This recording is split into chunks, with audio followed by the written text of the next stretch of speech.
Welcome, everyone, to the latest episode of the Two Fish at the Table Poker Podcast. I am your host, East Coast Sam. I'm your other host, Legend Been One on Poker Stars, and we're approaching March, and so I know March Madness with those college basketball brackets is a big thing, but really the brackets we care about more today are the four brackets in particular: diamonds, hearts, clubs, and spades. That's right, everybody. The Heads Up Championship is back after a 12-year hiatus, where we saw Mike Matusow triumph against Phil Hellmuth in a very entertaining final best-of-three match. This illustrious, legendary, historic tournament returns, presented by PokerStars on, I think it was on TV last year and then on Poker Go this year. And we are here to talk about how it stacks up from the modern poker perspective. Yeah, I mean, it's in a lot of ways your typical Poker Go production. It's in the Poker Go studio. You've got Jeff Platt, you've got Joe Stapleton and Ali Najad, sort of the crew that you'd expect of this sort of thing. But a cast of 64 different characters, some pretty established professionals who we all know and love. A lot of people who I'd never heard of before, sort of in the mix, getting their time in the spotlight. And then a number of celebrities of various different kinds who you've seen in poker tournaments in the past, all sort of mixing it up to see who will be the heads up champion, the national heads up champion. Yeah, I recall when they first announced this tournament, I was a bit let down by not having guys like Negreanu or Helmuth in there, but removed from that expectation from last year and just watching what we had on film this time around, I was pretty happy with this cast. It had a good variety. I was happy that I didn't know all the players. I was happy to have just enough of non-poker pros that could maybe throw in an upset or two in there.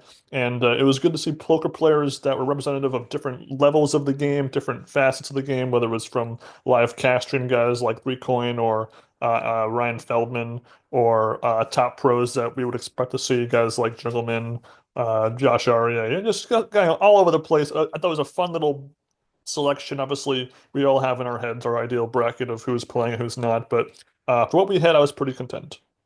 Yeah, me too. I liked the mixture of players. I liked that they seemed to get more talkative people who would be willing to interact with each other and show some of their personality, which was nice. And then the selection was completely random. They just sort of drew names out of a hat and that decided the brackets, which also, again, added some unpredictability. So, I mean, just in this sort of feature match right in episode one, you have Michael Mizrachi, the main event champion, the guy who just went to the Poker Hall of Fame, paired up against Three Coin, who I literally had never heard of. I had no idea who he was. So that was just kind of interesting. And then you have, some pair ups like, Alan Keating versus Deeb, who, you'd kind of expect, those two guys to, they're kind of talkative players. They're known for needling each other, needling their opponents a little bit, sort of being paired together. But again, it was entirely random, which added a nice element, I think. Yeah, so this entire tournament is spread over 10 episodes. $25,000 was the buy-in. The matches were played with 15-minute levels. The starting stack was a quarter million for each player, and it wouldn't change. I know when they make in the World Series of Poker, when they do the heads-up championship, you starting stack for a match is doubled from each round so that the numeric numbers of chips is increasing over the course of the tournament. In this case, they reset things back to the quarter million. Blinds begin at 500, 1,000, and then obviously escalate from there with occasional chipping up to get some occasionally a bit awkward levels like 3K, 5K, 15K, 25K, but stuff that you would expect to see in other tournaments. For the most part, there'd be one featured table match, and then you'd have the back row of the studio would have the other matches happening concurrently. But as per like in the past years of this production, it would often move around, and sometimes even the main match doesn't get much focus at all. Sometimes it's just there's action happening at other tables, and so we only maybe occasionally glance over at the main table for a quick hand or two before we go back to the other tables. And even then, one match in particular might get the lion's share of the edits rather than spreading it equally among all the tables. And so, at no point in time are there ever more than eight matches happening concurrently because they combined brackets when they shrink enough, and so that at all points in time do we have that many tables. And so it does mean that I think there's both positives and negatives to that approach because on one hand, we usually get to see a taste of most of the matches. On the other hand, sometimes certain matches overshadow the rest of the episode, and other times we barely get a glimpse of a match, and so all we see is like the final hand of a match. But oftentimes hands are quick enough where you're never lingering on a hand for too long because it's 1v1, so the action's pretty quick. Yeah, I mean, I think you hit the nail on the head in terms of what I liked and disliked about having going from one table to the next. All right, we got a taste of everything. We got a taste of who each of these players were. And it seems like everybody had a really good time and was talking throughout and bantering and enjoying this format, which is really nice. But yeah, I mean, a lot of these heads-up matches, we only see a couple hands. It's very fleeting. We don't really know what the dynamics are. A lot of time is cut out between hands. I mean, at the feature table, so to speak, they might be 250, 250 at each other with an equal stack. And then all of a sudden, 5 minutes later, we cut back to the table and one guy's way up and another person's way down. And there's no sense of what exactly happened there. Was it just card distribution? Was one player outplaying the other? Was there a cooler? We don't know. Would have liked a little bit more of substance with those tables. And the narration's just kind of conventional, what you expect from the crew. And then Jeff Platt does bust out interviews, sometimes with both players at the table, sometimes just with one, sort of kind of randomly, which again are just kind of quick, oh, how was your experience? Like, oh, I had a great time. Oh, hey, how do you feel about the next round? Oh, I'm so excited. Again, it's nice to hear that everybody's having a good time. That's really sweet. But it would have been nice to have a little bit more dialogue there. I mean, the closest that you get to analysis is just, oh, I got lucky in this match, or, oh, this hand sort of played itself. Nothing really in depth to grab your attention. It's funny because with the heads-up championship of poker, it's about 1v1 poker showing off. And honestly, I didn't feel that like I thought the poker was edited in a way to make it seem like it was super high level. Like because we're cutting around so much, you don't always get a sense of the flow of match. Obviously, when there's fewer matches in the back half of the season, you get more focus on any given match. But I thought that what really the highlight of this entire production is really just the players themselves, as characters, the camaraderie, the energy. They're all thrilled to be back in this championship. There's been a 12-year gap, which is, an eternity in the poker world. I mean, the game is so much different now than it was 12 years ago, and everyone's just happy to be there. And almost every match ends with someone saying, "Can I get your number? Can we hang out again? Like, get a drink sometime?" There's just a lot of, friendships being built. There's occasionally moments of testy table talk, but for the most part, it's either really awkwardly done or it's all in good fun. It's not meant to be personal or too negative, or it's between two friends so they can handle it. So it's just kind of fun to see a bunch of top players, top celebs just have fun, bond, and someone wins some money at the end. Yeah, absolutely. That is the nicest thing that happens. I mean, we don't see too many in-depth, introspective conversations, but just stuff like, how'd you get involved in the game? How's your dog doing? Things like that. And it's just nice to hear that again with the criticism of poker television today being that the players don't talk to each other and don't interact. It's really nice to hear, even if the conversations aren't super substantial, the players talking to each other and having a good time. Well, that's all positive and great. I do feel that so many of the studio interviews done of one player are just again they're just so brief and at times I mean there are certain episodes it's not there's unequal per episode. It's not like they had a quota for each episode. So sometimes there's more in episodes, sometimes there's others, but they're often so quick. I mean, it's like one sentence and then we're cutting away. And I guess towards the back half of the season, maybe they'll give it a bit more time to expand here and there. But really, for the first half of the season, like to get like this half of a sound bit, I mean, just cut those down to the number of how many of them you're going to have and give each player more time to speak. Is that too much to ask? I don't think it is. Yeah, there's also these confessional style interviews that they cut to pretty much in every single episode where it's one player sort of just sitting facing the camera like this and they go, "Hi, my name's, blah, blah, blah, and I'm known for being a poker player," which is kind of a weird introduction. Like all these people saying, "Oh, yeah, I'm known for playing poker." Well, duh. And then they'll say like one or two sentences about like, "I'm looking forward to this tournament. It's high variance and I'm ready to play." And then that's the whole interview. There's nothing really substantial there in these interviews. Okay, they're nice. They show a little bit of something, but they don't help tell a story. They don't help build a narrative. I don't really understand why they're in there. Honestly, I mean, I kind of feel like given how so many franchises have like multimedia approaches, I feel like you could have like these unedited interviews online that you could like, tell people, check out our full interview with all our players did an interview before they begin the tournament, and you can watch them all here, and then that way you can watch the poker action there. I feel like that's not an unreasonable way to get those get those sound bits in play in some way, but also leave people the option to not watch them if they don't want to. Yeah, it's a good idea. So anyway, so again, I wrote down in every single episode of my notes here what the matches were, the main match and the other matches, and again, it's pretty cool to have a guy like Grinder at the main match in episode one, and then against Three Coin, who I've seen in a couple cash game things. I think Hustler Live had him. I think a few of the Go cash game things has he pops in there here and there. And so I knew him as kind of like a crazy loose player that is not afraid to make a big bluff or call off of ace high if he really thinks this guy's got king high.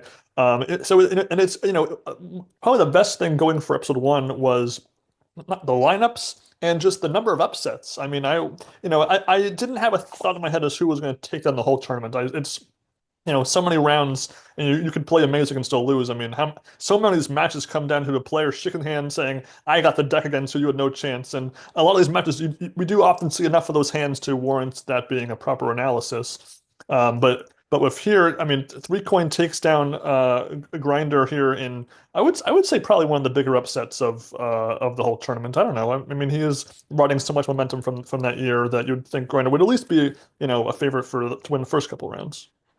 Yeah, they hyped up that the grinder is having a crazy year, and oh my God, he's so special. But yeah, he three coin beats him relatively easily. I mean, we don't see a lot of hands between the two of them. I'm looking at my notes here. I mean, one, two, three, I think four or five hands in which we only see between three coin and Mizrachi. So we don't have a real strong impression of how their heads up match went. But yeah, I was pretty surprised to see Mizrachi go this early, especially because, they spent so much time hyping him up. So I guess it's sort of good misdirection. We also had Liv Boeri lose to Kevin Pollock, of all people, which they both seemed to have a really good time. That was sort of the highlight, is just hearing the two of them talking and Boeri talking about how she got into the game. And they actually showed a little clip of her taking down the European Poker Tour event that she won. But Kevin Pollock manages to get the better of her and continues doing his Christopher Walken impression into the next round.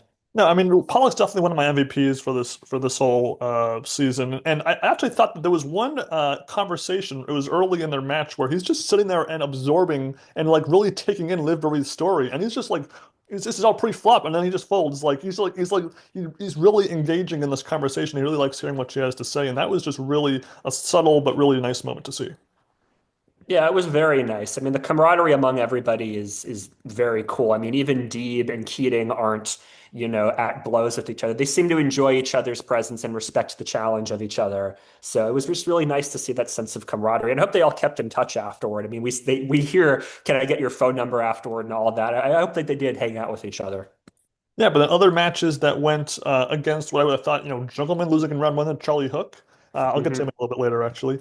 Kerry Katz busting Josh Aryeh. Doug Polk losing to Juan Liu. And then I guess I didn't really have much to assume for Moneymaker versus Kurganov. I figured Kurganov would probably win, but Moneymaker is good enough to have a fighting chance. And again, but it's just the sheer number of upsets this early on, I was like, wow, this anything goes in heads-up poker, and this was a great example of why that is.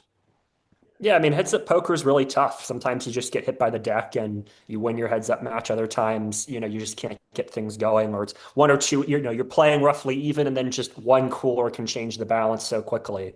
Again, it would have been nice to have seen Moneymaker being such a big presence. We only see him bust out. We don't see anything else.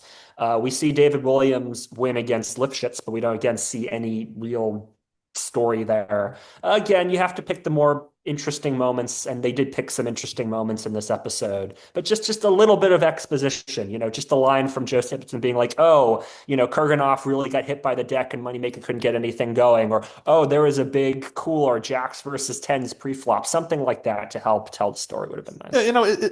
obviously there's usually one or two matches that get either 0 to 1 hands shown, and for the Mhm. most part I let it slide, except for if I just actively wanted to see that match for any particular reason. So there were a couple matches that maybe I was like, I wanted to see this happen because I don't know the other player, or I really love one player, or it's just nice to have but it wasn't it wasn't a deal breaker for me at least.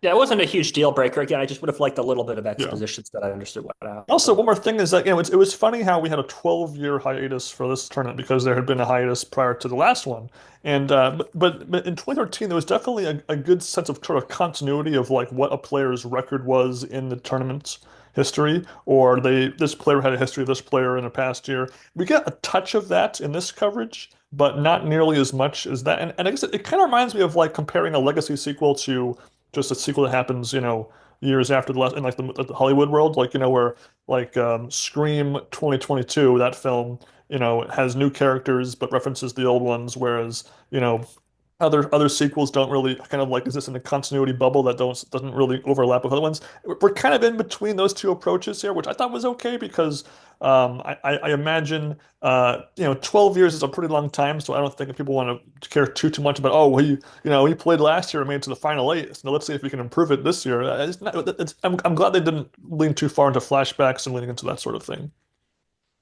Yeah, they talk about that a couple times, then with Scott Seaver, who Mostly, establishes yeah. that he wants to have a deeper run than previous times that he played this tournament, which I think that's a fine way of selling that. But you don't need to show like, oh, Doug Polk busted in the round of 32 the last time we did this. I'm glad they didn't do stuff like that. Yeah. So I thought the episode one got off to a good start with a lot of cool upsets and a lot of fun players, and we're teased what the whole bracket looks like, but I wasn't like I try to avoid spoilers to not so I wouldn't know exactly every player that was in. So I think that was a good approach here. Episode two is the clubs bracket, with the main match being Eric Lindgren against Jason Kuhn. Again, a kind of a fun little new school versus old school player. No, Kuhn, I don't think he's quite new school. I think he's been around just a touch too long to be considered new school. But either way, and Mhm. then a couple other players in the on the outer tables that I didn't know actually, and unfortunately, the players that I didn't know. We didn't get to see a ton of those matches, and I thought that was a shame for me because I would have liked to have seen a bit more of those other players. Yeah, I'd never heard of Brazil God before. So when he was introduced, I'm like, why does he have that name? What's going on here? Yeah, always nice to see Chino Ream. Sam Sabra was in the mix. Brian Rass was in the mix. Yeah, but most of these players in this bracket here, I really hadn't heard of or hadn't known much of. Phil Locke is in the mix here too. So yeah, I mean this episode didn't click with me as much as episode one just because I didn't know these names as much. So I was really looking more to just kind of get introduced to these players and see how they were. Obviously, Jason Kuhn and Eric Lindgren, we both know and have seen in the past. So I was looking forward to that match. But this episode, I was just sort of trying to pick up more on these new players and try to learn more about them. Yeah, but I will say that there was quite a lot of big hands in this episode. I think more than episode one had. So we Mhm. had top full house against quad threes, where Nacho Barbero loses to Brazil God's quad threes. That's a pretty crazy situation. Heads up. Uh, uh, Justin Young and Phil Locke have a set versus a flop straight, which ends up being a chop by the end. And even Kuhn has a big double up where his tens beat out Lindgren's jacks when they were all in. So again, a lot of these pretty actiony hands. And while we had action in episode one, I think this definitely had a notch higher for as far as the messy poker action is concerned. Yeah, I mean, there were more just valuable hands, king, queen, ace, queen, pocket tens, ace, eight. Again, there's still plenty of hands where, you have jack six or whatever, but it is nice to see that they were just bigger hands just because it's fun to see coolers. It's fun to see big hands collide. It's fun to see these top level pros navigate these tough situations. It's really nice to see. Probably my favorite non-poker moment was a golf story anecdote by Lindgren regarding playing golf with Doyle Brunson, who we had the honor during when we last discussed the heads-up championship a couple of years ago when he had recently passed away. And again, anytime Doyle gets mentioned in a great story, it's always fun to listen to that. And there was also an interesting moment where Lindgren was mentioning his previous losses in the championship, and in the corner of the screen they put a little clip, a little box of that scene from a past tournament. That was a rarity. They didn't really use that technique much. I think it's kind of a fun little thing. I'm surprised they don't do it more often. Yeah, I like that because it keeps the episode going. You're not, cutting to the flashback and just focusing all your attention on that. You can see it off to the side while still keeping the hand going, which is really nice. I like that as a technique. Yeah. So again, even though I think that maybe this episode was a bit less successful because I didn't get to see the players in action that I hadn't known. I still thought it was a good episode, and I was excited for episode three, which to my surprise had even fewer players I knew from episode two as far as my familiarity with the bracket. So the Hearts bracket has let me just quickly count here: one, two, three, four, five, six, seven, like eight. So half of the field I didn't know at all, and then even of the eight I did know, I want to say three or four I barely knew. So definitely probably the bracket I knew the least, which again I'm happy with because I still could lock into the players that I was familiar with. That's players like Kristen Fox and Mike Matisow. For one, it's good to have him return for this thing. And but unfortunately, this definitely fell into the trap of just having far too many interviews, especially in the first half of the episode when the blinds were smaller. So I'd like to see those early levels where there's a bit more non just shove poker on display. And because we had all these interviews, we didn't quite get as much of that. Yeah, I mean, a lot of these people I never heard of before. Chef Philip, I never heard of him. He's a Michelin star chef, apparently, so he's got the goods. Kristen Foxen and Jesse Lonis we'd heard of. Obviously, Chidwick and Mattisau we'd heard of. John Smith, I'd like vaguely heard of as sort of an old school heads up guy. Bryn Kenny and Edelstein we'd heard of. Beside that, I really didn't know who any of these guys were. I mean, the interviews, you get a little bit of meat in terms of who these other people are.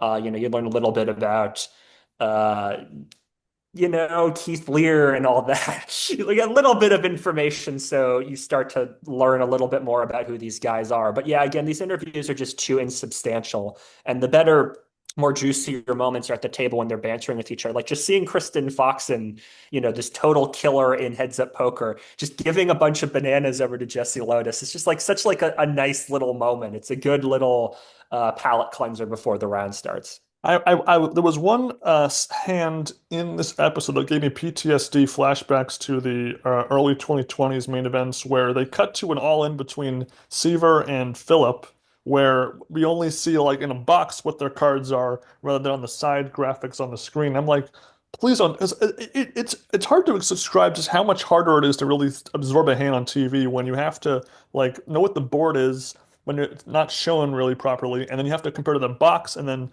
it just doesn't work for me, and it never will. And I thought we were past this after last year's main event, and I guess maybe we're not quite there yet. Yeah, I remember watching that hand and thinking that was really weird. And again, no exposition from the commentators, just more weird jokes. It would have been nice if you're going to do something like that. Just say out loud what exactly happened in the hand, what built up to that moment. That would make it a lot better.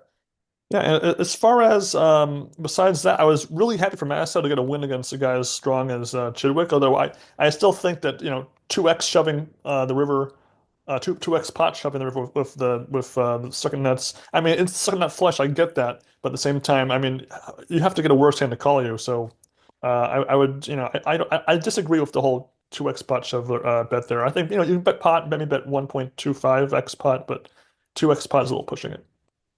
Yeah, that was a strange spot. But also there was quite a good display of just hand reading by players. One player reading their opponent's hand after a hand is over, and I'm always impressed by that when they can, Daniel Negreanu, as I call it, deneg a hand, just like you have ace queen, and they're like they have ace queen. It's just it's that can make a sort of a passable an average hand more memorable. Yeah, and the fact that it was Bryce Hall, this YouTuber, playing up against Keith Lear, who's sort of built as an old school poker player, an old master of the game, to just see this YouTuber being able to correctly read hands is just kind of funny. It leads to a funny moment between the two of them where, Lear's like, he's a fucking YouTuber. How could he do this? Which is kind of funny. And I will say that match was by far the highlight of this episode for me. Mhm. The psychology on display was definitely, among my favorites of the whole season. Yeah, that was a lot of fun to watch. And then the fourth episode gets us to have seen now each player at least one hand, one game in action here, the spades brackets. It was here that I was really getting sick of the interviews by this point because it just didn't seem like they accomplished anything besides wasting time at this point. Yeah, we have the main match was Rob Riggle against Matt Hanks, and probably among the most pathetic performance of any of the celeb players was his job. He's didn't get any momentum going, didn't win any hands really. He makes a foolish shove with ace high on the flop when Hanks has the nut straight. I mean, it was pretty bad.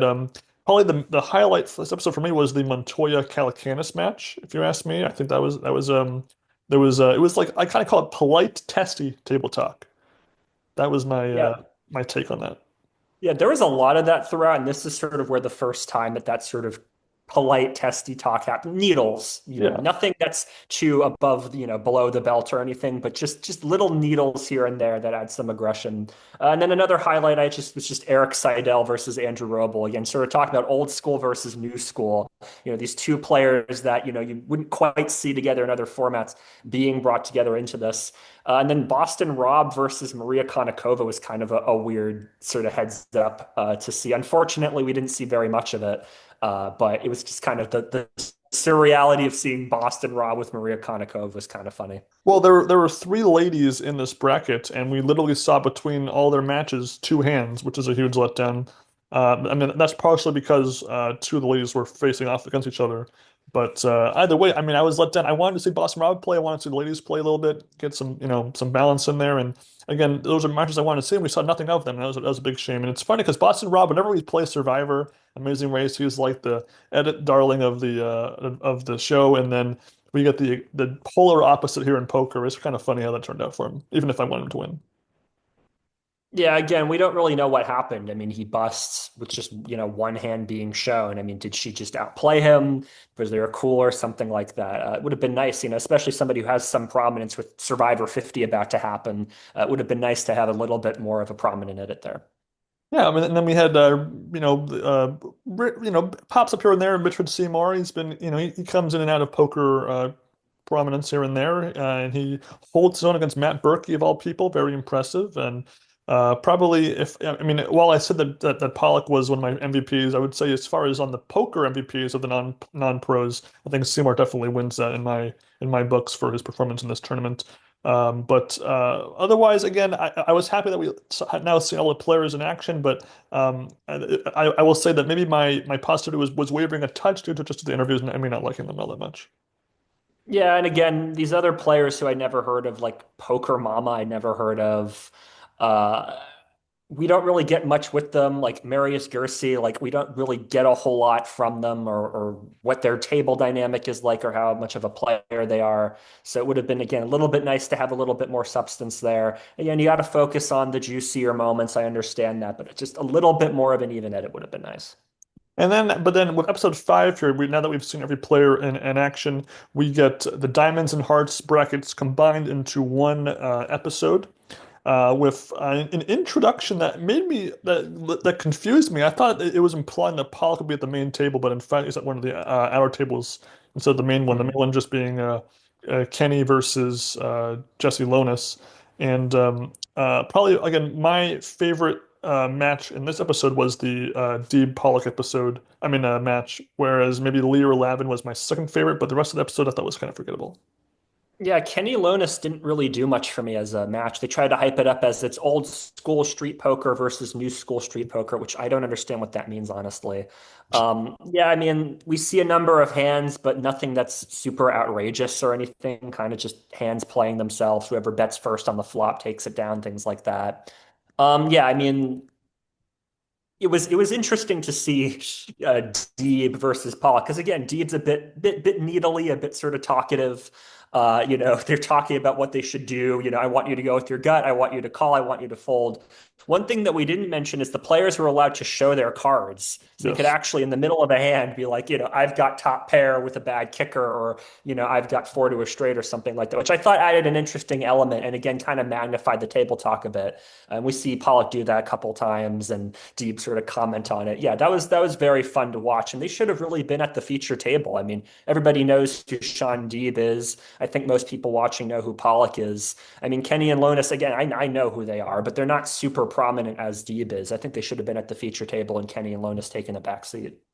But then despite all the crazy poker psychology on display with the table talk and the poker game, Pollock comes away a winner. I mean, that was pretty awesome. I mean, again, I mean, when the longer a match goes on, you figure the less advantage a non-pro has. But then as the blinds get up there, then it really just kind of comes down to the card distribution, and so that's why guys like Pollock, find their way on the winning side of things.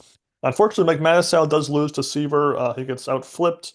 And apparently Saver had said that he had an unreal card rush that but it's kind of funny because like in heads up poker, like you could be dealt aces five times in a row, but if you just raise and take, then it doesn't really matter too much. Like on level one, the blinds are 500, 1,000.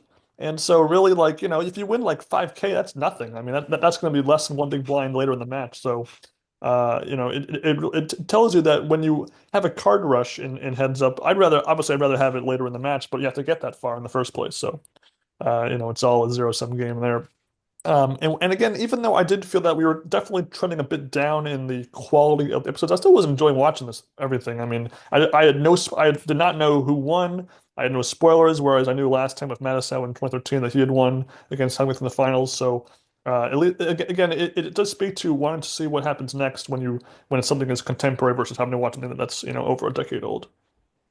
Yeah, I mean, I agree with you. My interest was starting to wane a little bit, but I was more into just the surreality of seeing these players paired together who I normally wouldn't see paired together, and just the overall vibe and attitude, and everybody just sort of having fun with each other. I mean, we see three coin and carry cats spinning around in chairs in this. I mean, where else would you see that if this event? So it was really nice. Yes, and then episode 6, it gets us to the clubs and spades bracket combining into one episode with the main match being Nick Wright against Jason Kuhn.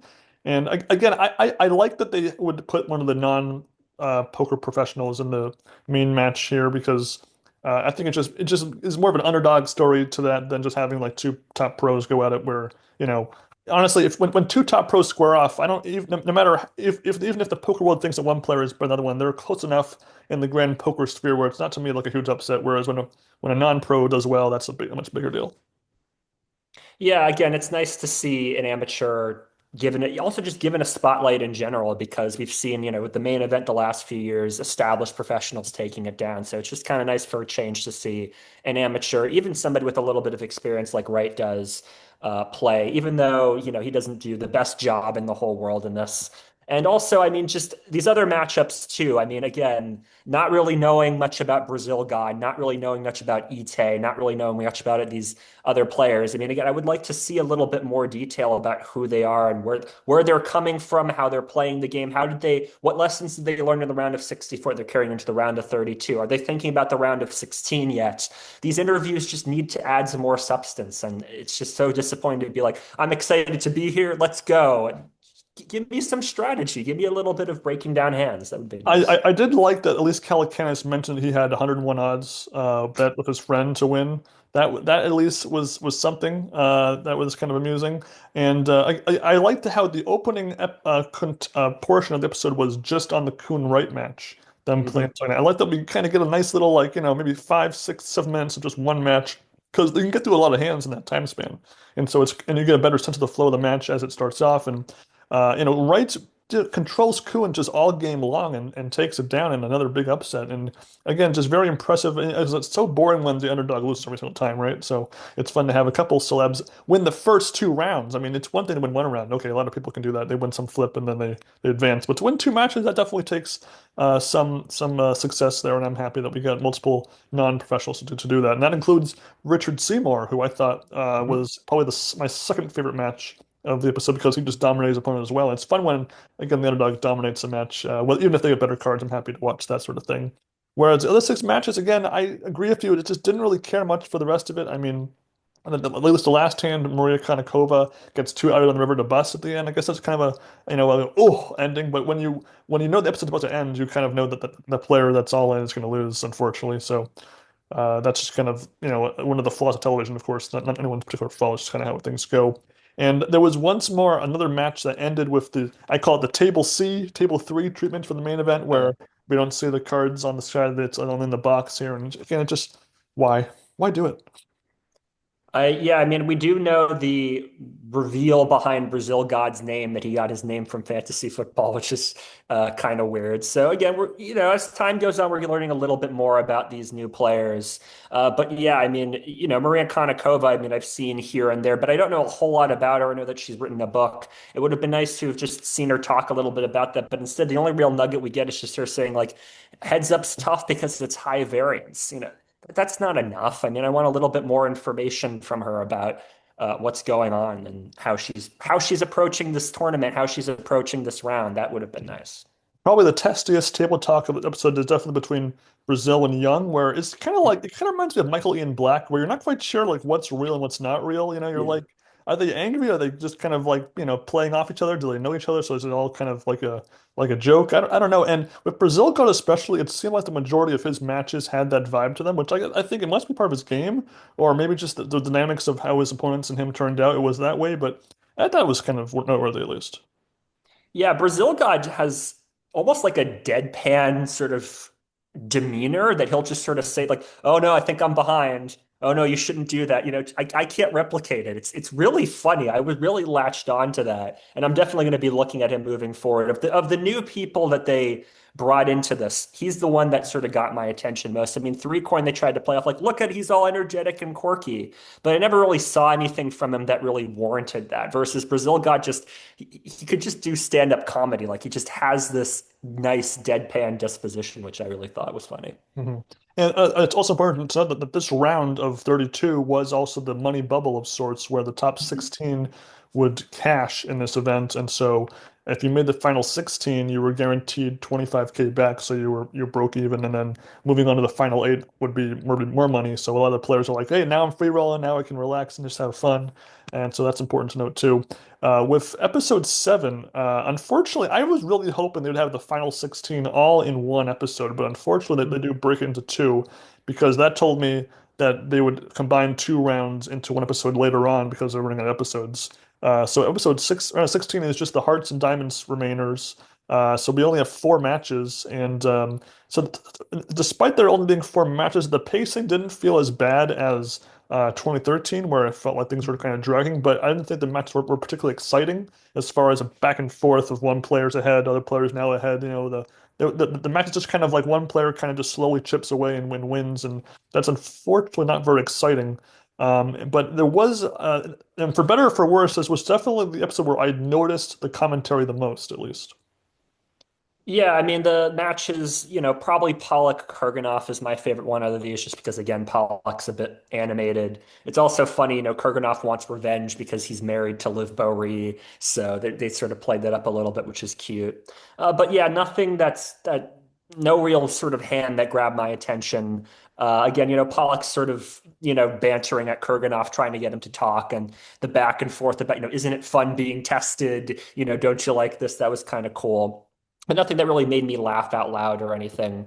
Yeah, I mean, Joe Stapleton, I mean, I've talked about before, I'm not the biggest fan of his humor. The fact that every single episode starts off with him going, "Hello, my babies," which is just a weird thing to say.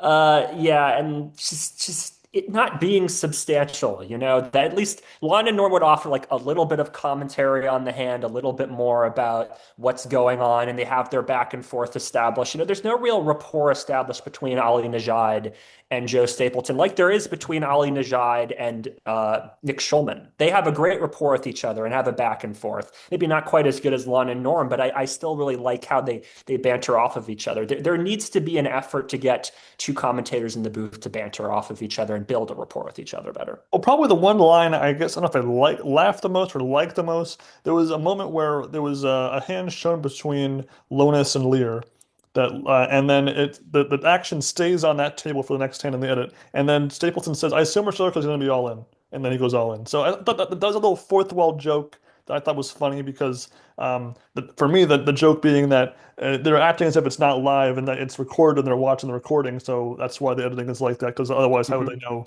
that he's gonna, why the whole idea of we're still here? The like Schadenfreude of that fourth wall joke, I thought was funny. But but any commentator could have said that line, and I thought would have been funny. It wasn't a Joe Stapleton, way of saying it that I thought was funny. Yeah, I mean, his commentary didn't annoy me as much as it has in other shows. But yeah, beside that line, I mean, I really can't think of anything that made me laugh or impressed me. Yeah.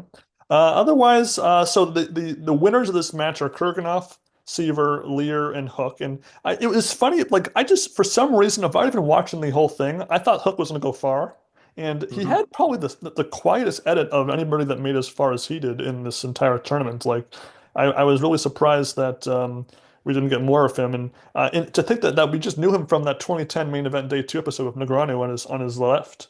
And then all of a sudden here he is just, a bigger deal now. It's just kind of funny that how that has changed 16 years from then.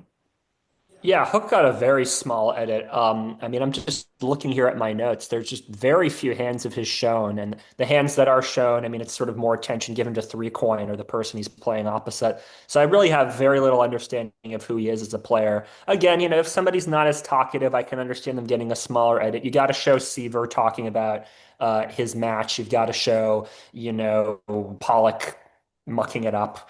I understand that, but a little bit more information, a lot more given how deep he runs would have been nice.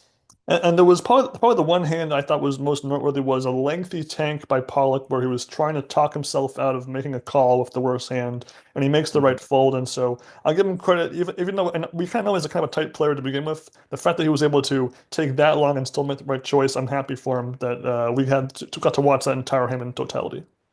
Yeah, absolutely. And then episode 8, with just 3 episodes to go here, is the conclusion of the round of 16, the clubs and spades bracket.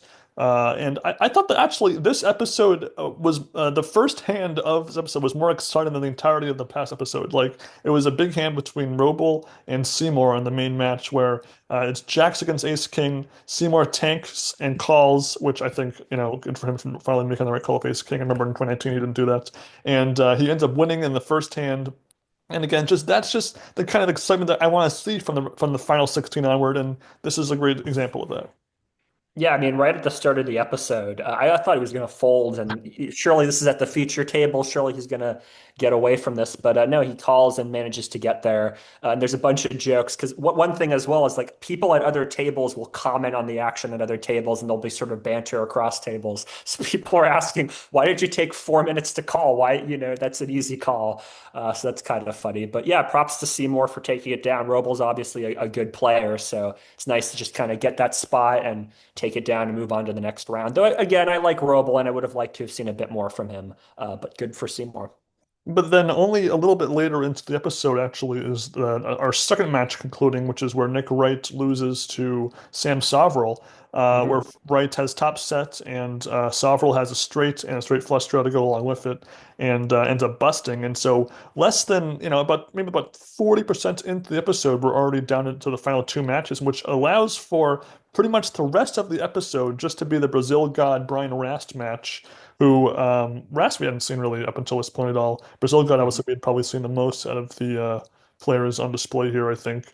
And again, we have just this very unusual flow of table talk by Brazil God, and I did like that we got a pretty good look at his word craft at play here, even if it meant that we didn't really see anything of the Galfon match, which I thought was a bit of a shame, unfortunately. Yeah, again, Brazil God just has this incredible deadpan persona, just brick turn if I've ever seen one. Oh, this is such a sad hand, and yet he's betting, and he's calling, he's doing all this stuff. I really would have no idea what to do if I was opposite him. So, props to Raps for just kind of, staying focused and trying to play his game the best he could. Yeah, I mean, Sovereign we don't get much of. I mean, we have one little sort of interview with him at the beginning here where he says, "I think I know I'm known best for poker," which I thought was kind of funny. But then like we don't really get much else from him. He doesn't seem to be talking very much. Um, which obviously we'll talk more about Sam Soverel as we move on forward. But yeah, again, just kind of weird the balance of things. I understand that, again, Galfon and Hanks aren't as talkative as Brazil God is, but just more balance there. You have so much time at the end of this episode that it would have been nice to have, again, just seen what exactly happened there. I mean, Galfond, who's a fairly modest person. I mean, he's saying that, he got lucky over Hanks and that Hanks could have gotten the better of him. Well, show that. How exactly could that have happened? Uh, you know, give me something. Show, don't tell. Yeah, I mean these episodes are all designed for TV with commercial breaks, and so they're all kind of stuck to one episode length. I feel like maybe once you get to the final couple of rounds, it's really a shame they can't maybe get a bit more time for the episodes to give these matches more time if you wanted to have a bit better balance. But at the same time, I am pretty happy with seeing this really bizarre Brazil God table talk here. So I guess I'm not too let down by that, and ultimately. Which then gets us to episode 9, which has to incorporate both the round of 8 and the round of 4 all into one episode, which I thought is a big shame. I really would have liked to have seen more time for both of those rounds. Because we only get 30 minutes for the round of 8, and then we only get 16 minutes for the round of 4. And it's unfortunate, but at the very least, they did get us a better balance of showing at least a little bit of each match in the Renovate when the episode first begins. But I only found that one of those four matches was really any good, and that was just the Lee receiver match.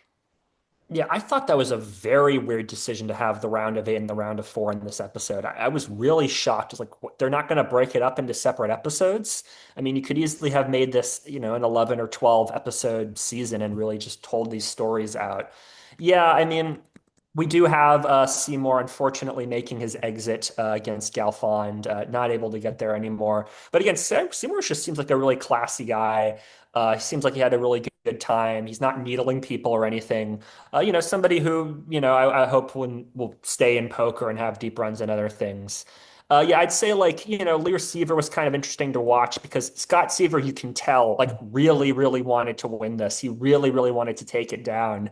And to see him get visibly frustrated as he's just not able to put Lear away, as he just gets coolered and just can't quite get it done, is rather incredible. I mean, Seaver again is going to be in the Hall of Fame. He's, top pro, no denying that. So to see a top Hall of Famer just tilt visibly is rather surprising.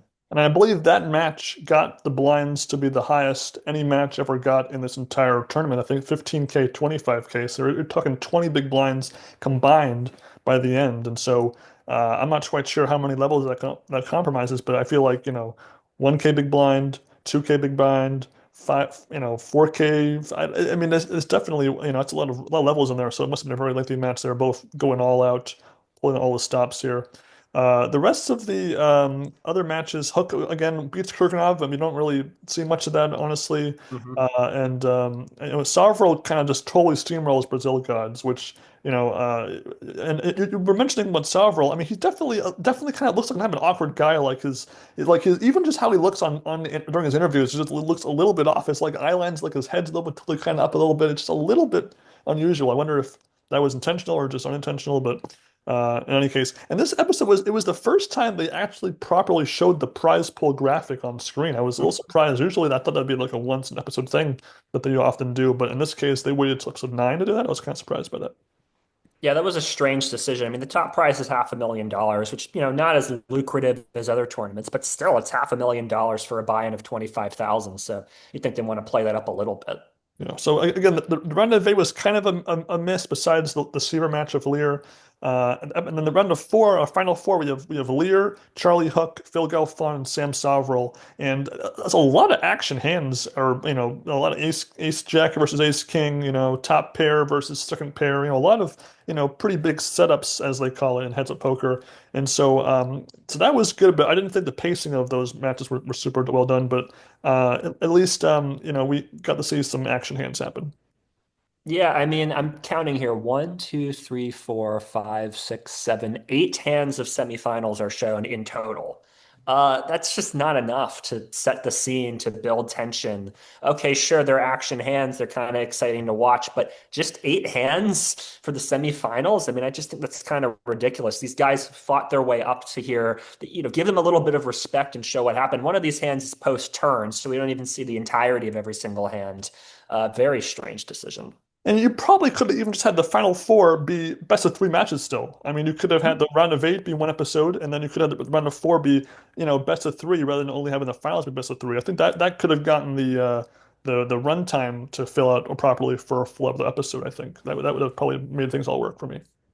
Yeah, and also it would have added a little bit more merit, if you will, to who winds up winning. There's a little bit less variance involved. I think that would have been a nice decision on their part. Yeah, and then so our finals we end up with Lear against Sovril. So my my second pick for Hook, final four is still pretty good, honestly. Mhm. But with the finals here, we had Lear versus Sovril, and before I even watched the episode, I kind of figured Sovril would win, which I guess that was just my like. I didn't know Lear at all. I mean, they kind of talk about it as he's a good guy at heads up poker. He's a big player, but I've never heard of him, and so it's just kind of weird to kind of figure out like weighing between like what you're told on screen versus what you personally know to begin with. Yeah, I mean, they kind of built Lear up as, an old school player, but yeah, I mean, I never heard of him. Sovereign, I obviously saw play in Vegas, so I know who he is, and I know that he took that event down. So yeah, I mean, I kind of expected Sovereign to beat Lear, but again, I was willing to watch the episode and see what exactly would happen. And spoilers, Sovereign winds up taking it down, 2-1. So, and he actually loses the first round, so there's a bit of tension. He has to come back, which was kind of nice. But yeah, I mean, it's with Sovril. I mean, again, being somebody, as you mentioned, who's, on the reticent side, not somebody who's super talkative, to just see him at the end win and he literally just takes his trophy and walks off. It just feels anticlimactic, honestly. Also, there's less energy to this tournament than 2013 because in 2013 you had a crowd gathered around. People were on Mhm. Helmuth's side, people were on Mattisau's side. They're all cheering. Mattisau's like talking to the crowd. They were by themselves on the stage there. I mean, Jeff Platt's there. There's the dealer. There's the two players, and the stage is otherwise empty. But besides all the empty tables that are out there, and it's just so there's less energy. And Lear definitely gets better cards over the when the like for the first two-thirds of the episode. His hands are superior to Sam's, and then as the episode goes on, the advantage kind of swaps on them. And then, Hmm. but ironically, I kind of felt that the episode became less engaging the more it went on. Like usually when a match goes to best of three, you get more into things. Like it reminds me of Game of Gold, where the longer into a King of the Hill the matches went, the more intense things got. I kind of didn't get that vibe from here at all because Lear wins so early in the episode that you kind of almost can guess from the editing, oh, he's going to go to the best of three, and then it does, in fact, go there. And so I just, I was kind of rooting for Lear to be the underdog to win here, I guess. And I just didn't feel that round three was probably the least exciting round of the three as far as the action. Yeah, I mean, this first round here, nothing super exciting goes on. They show a lot of hands of folding and raises and taking it down and things like that, which I think is kind of an odd decision. Um, yeah, I mean, nothing that super grabs my attention. I mean, Lear manages to double up through Sovril, and that's sort of the end of the match. The match ends a couple of hands later. Okay, that was kind of an interesting hand, two pair versus two pair, a bit of a cooler there. But beside that, nothing really grabbed my attention in this first match. Yeah, I mean, so it's funny because Lear had better opening hands, and then there's an edit gap where we see Starvel have more chips. So I wanted to see that part of the match. I mean, I don't want to only see the hands where Lear wins because with heads up, it's fun to see the tug of war of who's ahead, who's behind, rather than it just when an important part of the match being skipped like that. I mean, Lear he basically clinches that match with two pair over two pair of Sam. That was a lower two pair. And then, so again, it's pretty evenly one third, one third, one third as far as the breakdowns of how much the episode each match of the round takes. But and then probably the moment I thought was the most interesting was when Lear bashes TJ Cloutier. That was probably Yeah. my non-poker moment of the episode because it's just again he's kind of not been in the poker world in TV for a while, but I haven't forgotten about him obviously from those early 2000s episodes where he's prominent there. But besides that, I mean, we get the obligatory their path to the finals, like who they beat. And again, when you're watching this on streaming service, it really doesn't make sense to have stuff like that. I mean, it's not like you're watching this 1 week at a time where you're like you need a refresher on who they beat. I thought again, I understand why they have it in there, but it's just unfortunate given that we don't need it for Poker. And the road to the final table is just, he busted out this person, he busted out that person, he busted out this person. We don't hear any information about what those matches were like and what's informing their strategy going into the finals. That would have been cool and that would have saved it. But yeah, it's just very odd. So, as a whole, again, I thought that the finals of 2013 were far better. It was a bit Mhm. more energetic, more engaging, and I thought the two players were really at war with each other back then, whereas here they're much friendlier than Manasseh and Helmuth were. I still was wanting to see who won and was engaged in that level, but just by comparative speaking, it wasn't exciting. Which kind of just gets me to my overall thoughts on the whole thing. I thought that the first half of the season was definitely a bit stronger than the back half. I was happy with the performance of some of the non-poker players for the most part, but overall, I thought it was solid, but I think it could have been better. Yeah, I think that's where I would land. As much as the upsets kind of made for exciting television in terms of the amateurs beating the professionals, it also robbed us of a lot of talkative players like Miss Rocky and Bo Ree, who could have added some life to it later on here. I mean, it just kind of fizzles out with Sam Salver. When again, he seems like a nice guy. I mean, when I saw him play heads up in Vegas, for a bracelet for a pretty big event, he didn't have anybody on his rail. There was nobody sort of there rooting him on or anything. So he's just sort of like a low thrills guy. Doesn't, playing poker for the game. This is sort of business for him, which is okay, but it just doesn't make for a very exciting winner, especially for a format that's all about players sharing phone numbers with each other, talking it up. It just fizzles out. And then yeah, too many insubstantial interviews, too many insubstantial hands. It starts strong, but it just doesn't quite stick the landing there. I mean, if you would give it, if I was like gonna rank like from 1 to 64, like who I wanted to win or see go far, I would have put these two guys, in the bottom of my rankings. I mean, nothing against them personally, but imagine if it had been like Richard Seymour against Nick Wright. That would have been like insane. Or even, but these are two players that I don't really know either at all in Lear's case or only a touch in Sarvel's case. So again, not a finalist. I'm like, oh my God, I gotta watch that match now. Like if I had just been for cruising like pokernews.com and it said, Lear versus Sarvel in the heads up championship, who will win? I wouldn't have been engaged to click the article. It's just not a very exciting headline for the final two. And even the final four, really. I mean, I have lots of respect for Galfond and for I don't know that much. So really, it's like it just wasn't a very exciting last couple of players. I mean, it's kind of like watching Survivor, where you like there was a show, see, there's a Winners at War, Survivor 40, where I actually watched that season. I hadn't watched it in a while, and you had players from the old school seasons and the new school seasons. And when only the new school players that you don't care about go far, you're like, it's a bad season. And I'm not calling this a bad season of television of poker, but it definitely affects my overall grade for it.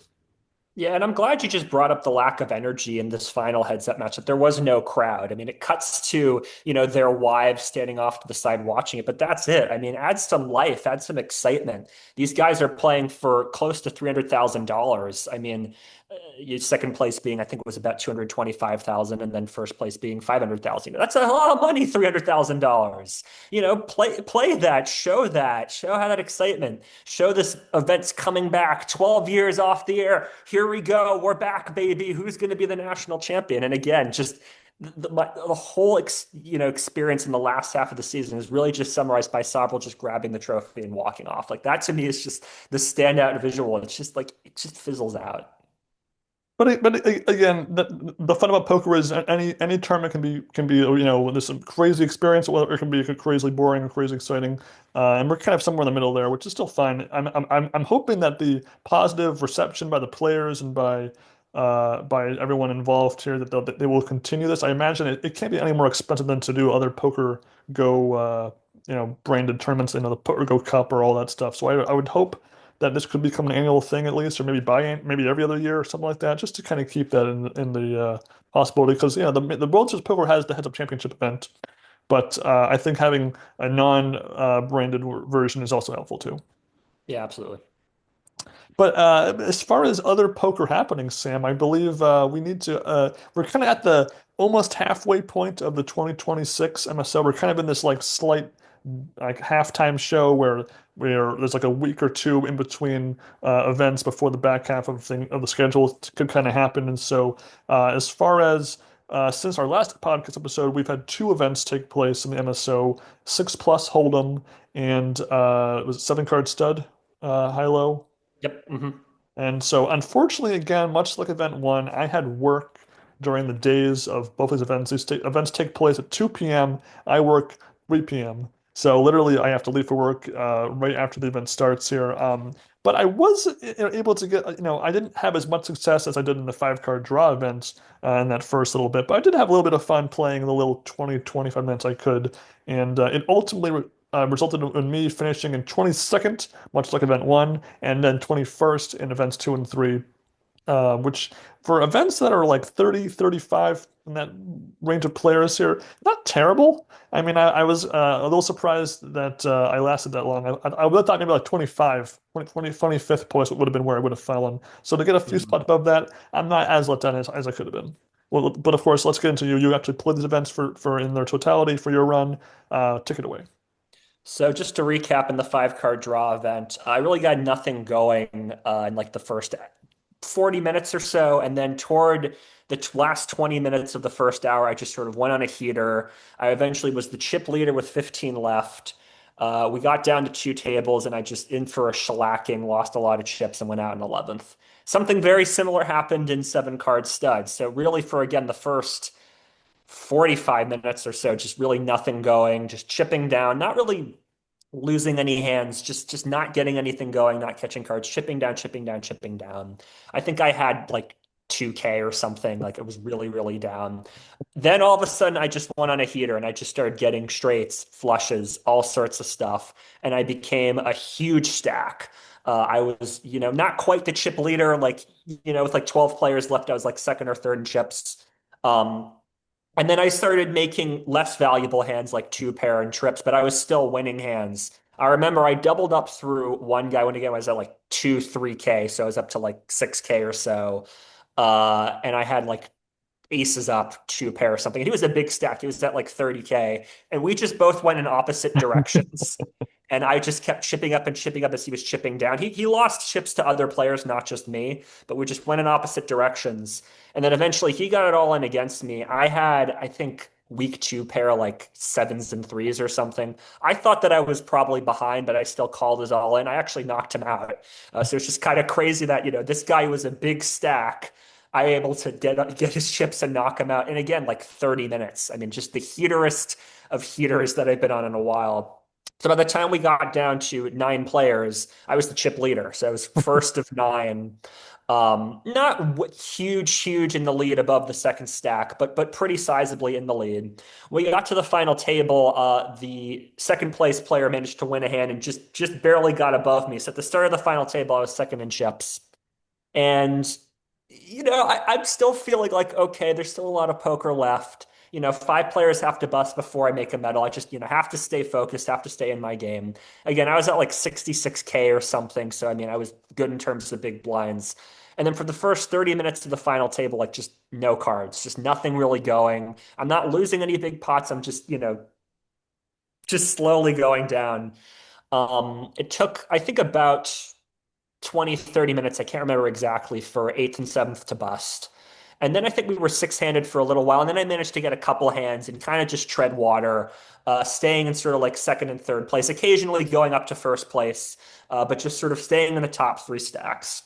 So we finally get down to five-handed, and I'm at like 60K or something. So again, I'm down a little bit from the start of the final table, but I'm still in a position to win. Hugo Pereira was in fourth place and had like 40K. And then like first and second place had about 100K, and then fifth place had like 10K. So I'm thinking like, okay, we're close. We're in third place right now, but like if we can just maneuver a little, we still have, there's still too much time. There's still too much time. So the big deciding hand for me was I was dealt two tens and I think like a jack or something. I can't remember what my card was. So I think I raised the guy who was in fifth place went all in. Hugo calls, I call. Fourth card's just some random card. Hugo bet. I tanked for a little bit. I figure, okay, pair of tens, kind of a dicey spot, but let's just see what Fifth Street does. So I called. Hugo gets an ace, and he has three low cards showing. I don't have a low, I just have my pair of tens. I didn't get a second pair of trips. Hugo bets. So the fifth place player is all in. I tanked for a little bit and I'm figuring, all right, well, he could have a pair of aces. He has the low. I think he has the low because he has three low cards showing. I don't have a low. So at best, I'm playing for like half the pot, right? He's got the low. I've got the high. Yeah, player is all in. He knows a player is all in, right? So him betting means that he probably has the high hand too. That was just sort of my thinking. It's like sixth and seventh street. I kind of have to improve and a bet will come on Sixth Street, a bet will come on Seventh Street if he's leading out on Fifth Street. So I folded. He turns, obviously, because they're now heads up with one player all, and they turn their cards over. He did not have a pair of aces. He had just four to a low and like a pair of sixes or something. And then the all-in player had like a pair of sevens with no low draw. Hugo gets his low on Sixth Street. Seventh Street bricks. Hugo takes the low, but the player who was all in takes the high with just a pair of sevens. So if I had stayed in the hand with my pair of tens, he would have been out. He wouldn't have gotten the pot. And then after that point, again, I'd lost some chips. I just couldn't really get things going. Hugo was very aggressive against me. And then eventually I busted in fifth place. So that's pair with the that hand with the pair of tens is what decided it. And, you know, I mean, I don't know. I mean, a pair of tens is valuable, but again, I figured I'm only playing for half the pot. I have to consider that there's going to be more bets that he makes on sixth and seventh street. I was sort of thinking implied odds there. I really have to hit trip tens to feel comfortable, or I had like again like Jack 7-3 were my other three cards. Like tens and threes. I mean, am I really going to be good there? I don't know. But I just wish Hugo had played that spot a bit differently, had just checked it down with a player at risk, because then he would have gone out in fifth place, and then we would have been four-handed. And the way things were going, I think Hugo maneuvered his stack well and got the better of not just me, but other players in their spots. He finished in third ultimately. I think he played the best there. Who knows? Maybe I go out in fourth place instead of fifth, but it's just like Hugo, if he could have just played that hand a bit differently, maybe something else could have happened. So that was the experience of seven card stud. I guess we should get into shorthanded hold'em. But before then, so again, we had Aaron Robinson did not. I don't think he played stud high. I think he sat the event out, so we got 30th place. And then the rec poker player Joseph Walton actually got last place. He was the first one out, but he had told me before it was not a game he was familiar with, so I wasn't surprised by it, I guess. I think he was down, I think, under 8K before I even left in the first 25 minutes. So he was not off to a good start there before I had to leave for work. And then, so again, six plus Hold'em again. This one had 34 players. Aaron didn't register for this one at all for this one, so it was just us plus Joseph from Rec Poker. I think I managed to get like just back to like maybe like 10.3K before I left for work. Which I think because in a game where there's lots of antes, I guess if you're registering it on time and you're above 10K, I guess it means I held my own for the little bit I was playing. Yeah, so again, kind of similarly to the previous two tournaments, I didn't really get anything going at first, and then it just kind of dawned on me that my table was playing fairly passively, that they weren't really engaging. We also had a couple of players who were sitting out.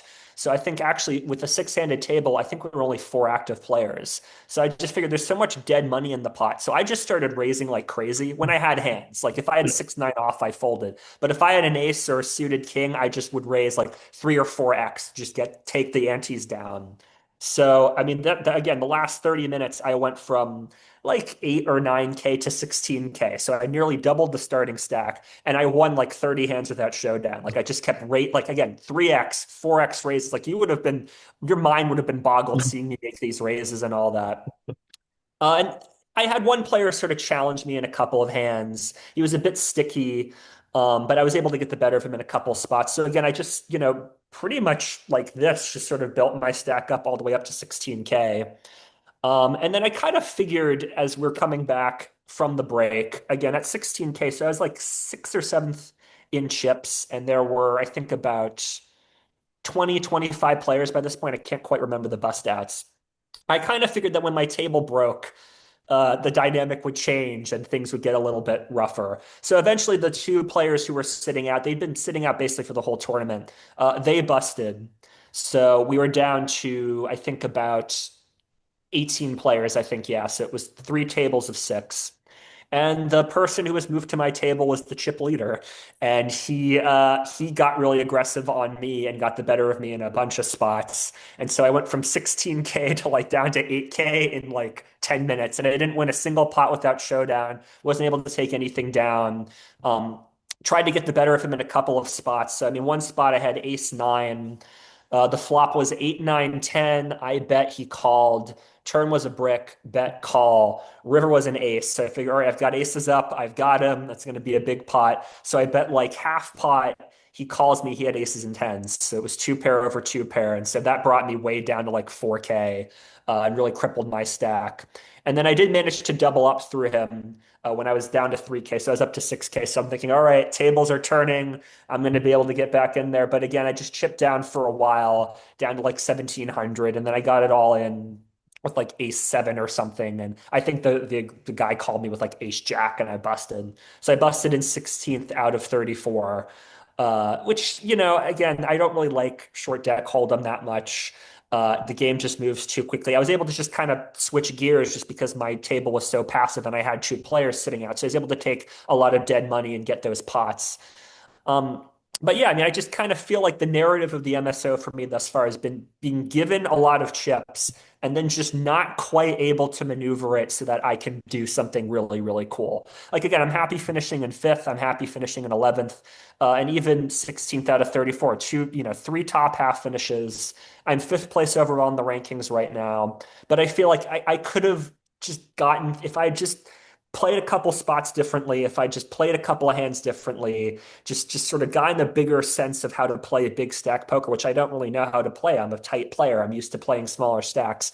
I could have meddled in the stud event. I could have made the final table the 5 card draw event. I could have lasted longer in the short deck event. I feel like I'm just misplaying a few spots in each tournament and not quite taking advantage of my big stack. Yeah, I So mean, again, I'm content, but I just feel like I could have done things better. just hearing you recount the two tens instead, I think that you should have folded on Fourth Street if you weren't gonna play Yeah. at least to see Fifth Street. And I don't know how big the limits were at that point, but were they like 2 and 4 limits or something? 2 and 4K? I think something 2K, 4K, I think something Yeah, like that. I probably would have just with a player all in, and you're hoping to get half. I mean, when you're three ways is different, but then I don't know. I would have either just fold it early, or with your style, if you have no chance for making a low at all, or just Mhm. gone all the way down with it. But you can't be in the middle there instead. I think that's where a lot of chips get lost.